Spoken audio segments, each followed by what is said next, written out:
मुकम्मल तौर पर जो है इसकी तरदीद करता हूँ कि ऐसा नहीं है, होम्योपैथिक तरीका इलाज सिलो नहीं है।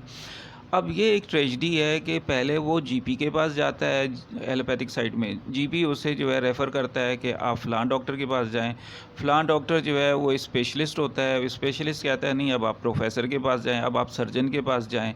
और इन तमाम स्टेजेस से गुज़रने के बाद जब उसकी बात उस स्टेज में चली जाती है कि नहीं जी अब ये केस जो है आपका सर्जरी की तरफ जा रहा है, ये बहुत ज़्यादा क्रॉनिक हो गया है।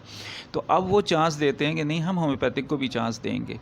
अब जब वो होम्योपैथिक की तरफ आते हैं तो ये समझते हैं कि आज हमने दवा ली है कल ठीक हो जाएँगे, तो यहाँ तो बहरहाल टाइम लगेगा लेकिन ठीक होना है इंशाअल्लाह ताला उसने।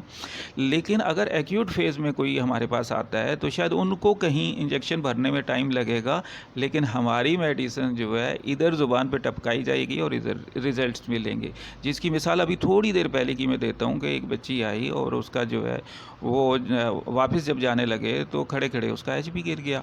एचबी गिरने से बीपी गिर गया, एचबी पहले ही कम था और बीपी भी गिरा तो वो अनकॉन्शियस हो गई। अनकॉन्शियस हुई तो उसके साथ पेरेंट्स जो है वो घबरा गए, बल्कि वो क्या घबरा गए, पूरी मार्केट घबरा गई और वो उठा के अंदर क्लिनिक पे लाए।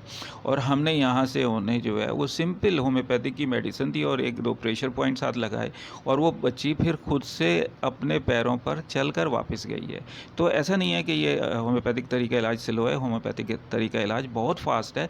फ़र्क सिर्फ इतना है कि आपका डायग्नोज़ सही होना चाहिए, आपकी पोटेंसी सही होनी चाहिए, तो रैपिड रिज़ल्ट्स जो है वो मिलते हैं। और इमरजेंसी तो हमारे यहाँ बहुत अच्छी डील हो जाती है, बहुत अच्छे रिज़ल्ट्स और फ़ौरी रिज़ल्ट्स मिलते हैं।